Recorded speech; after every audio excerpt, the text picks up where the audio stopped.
What's up, guys? Welcome back to this thing that I do sometimes. So a couple months ago I started this like series-y thing where I found a BuzzFeed article that went over things that were overrated and started going through the list and analyzing them, I guess.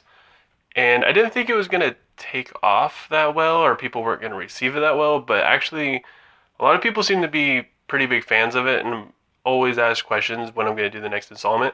And today happens to be that day. So far on the list, we made it to number 30. So kicking off today with number 31, it's kind of dark. It's the American Dream. When I think of the American Dream, I don't really think of it as being overrated as much as outdated. Because when I think of things like that, I think of kind of like the Leave It to Beaver family, where you graduate high school, you go to college, you get a 9 to 5 job, you get a wife that stays home and takes care of the kids, you have this perfect family, and everybody's happy, and you're working until you're 60 and you retire, then you die. I would say most of those like kind of ideas have changed, probably for the better. I would say like 90% of them are better and 10% of them are worse. Like, for instance, if you graduate high school and you go to college, there's a really good chance that most of us won't get a job or a career in whatever we majored in. Some of the things that did change for the better, though, would definitely be the 9 to 5 job, because that just sucks. 9 to 5, 5 days a week, and then you have 2 days off.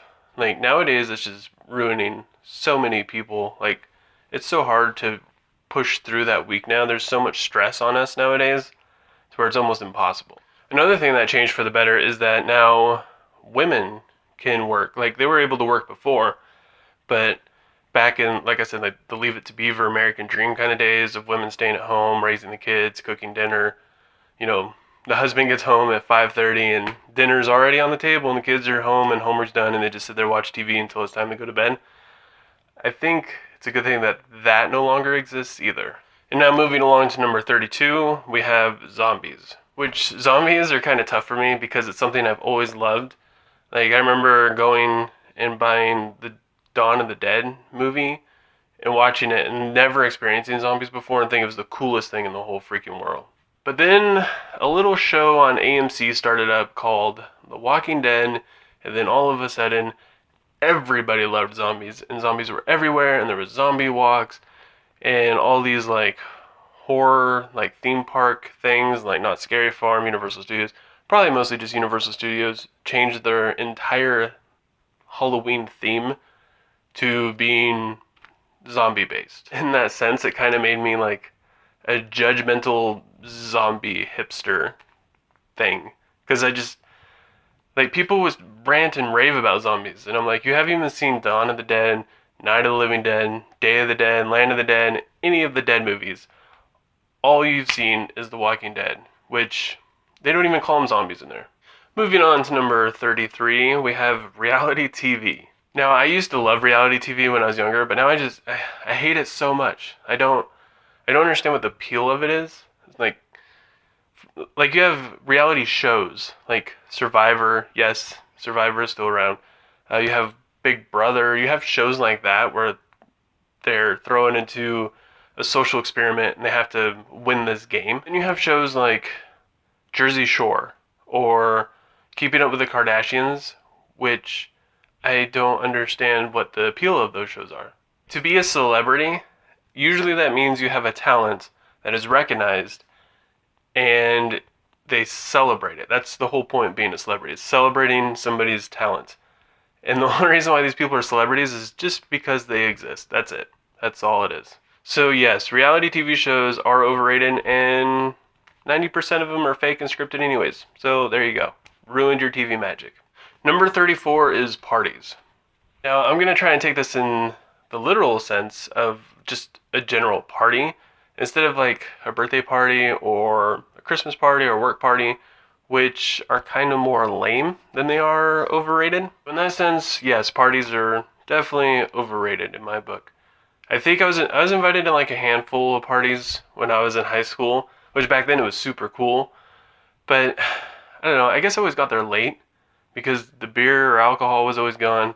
everybody was already drunk, everything was kind of dying down, and we were scared that whoever's house we were at, we were scared that their parents were going to come home. All right, maybe I'm going to change my mind. Maybe parties aren't overrated. Maybe the fact that I was late, and which meant the alcohol was already gone and it was dying down. Maybe my idea of being fashionably late is overrated instead. Number 35 is Starbucks. Starbucks is so overrated for so many reasons. The number one reason why Starbucks is overrated is because it's about $5 or more for any drink worth having at all. And the only reason why the prices got so high is because people keep buying it because they think it's something special, which is the definition of being overrated. Number 36 is eyes that are any other color than brown. So this one's a little personal for me because, well, I have brown eyes. And all throughout school, I just heard nothing but how cool it was when this person had blue eyes or this person had green eyes. And I'd look around in my classroom and 80% of these people and kids have blue and green eyes. And you just hear how cool it is all day long and how pretty their eyes are. So yeah, it's overrated. Coming in at number 37 is getting drunk. I could probably just lump this one together with 34 parties because getting drunk is just something that you do in high school. Like just drinking just strictly just to get drunk. I mean, sure, there's always the instance when you're at a bar and you're having fun and you just happen to buy one too many or three or four too many and now you're drunk. But to think that that's cool is kind of dumb because you're not cool. You're just annoying your bartender by either passing out on the bar, slurring your words, constantly going up there. They have to cut you off, which usually starts a fight. Or even if you're just sitting at home drinking just to get drunk, yeah, there's so many other. Go get high. That would be probably better for you. Number 38 is books. Now this one is also kind of personal because I'm always reading a book. I have been for like the past maybe 10 years. I'm always reading something. But one thing that I think is really annoying is just because you have a good book doesn't mean it should be turned into a 9-part movie just so you can make money. Number 39 is popularity. This one is a hardcore yes because once you get out of high school, nobody cares about how cool or popular, how many people you know. None of that matters after high school. The only thing that being popular really helps with, or knowing a lot of people, is if you are in a tight spot and you need a job or something. You probably know someone that could hook you up with a job in the meantime, or even a career. And that's the only time popularity would ever come in handy.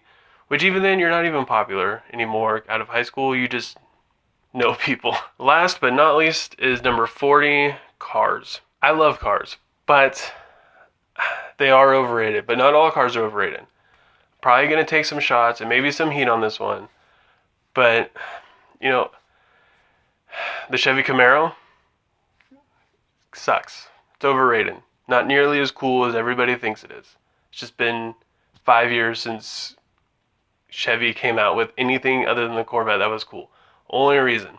Also, another car that falls into the company that hasn't created anything cool since this car is the Dodge Challenger. It's kind of, I'm going to say it. It's a piece of crap. The whole car is just way too big. It's extremely heavy. If you get anything other than the V8, it's going to be slow. It's going to suck all kinds of gas. It's going to break down because it's just another Dodge. I don't understand what the hype is. I mean, I kind of get it because, like I said, it's been a long time since Dodge has come out with anything cool other than the Viper. But it doesn't mean that this car is cool. It's just a almost 4,000-pound pile of junk. And those are just the car companies that I'm going to name because Ford has some pretty idiotic cars also that, I guess they're not really idiotic, but the hype on them is just way too high for what they are. I mean, even Lamborghini has some cars that are just not as great as everybody thinks they are. Like, in each individual car community, people, they've kind of developed pardon my French, but a jerk circle where everybody who owns these cars just hang out and tells each other how cool their car is. Alright guys, that's it for this video. If you agree or disagree with me on any of these, go ahead and let me know in the comments. If you like this video, don't forget to give it a thumbs up. If you want to see more like it, subscribe, click the little bell icon, you know, the whole... I'm not going to tell you how to live your life, but you know what to do. Hope you guys all have a good week, and I'll see you next time.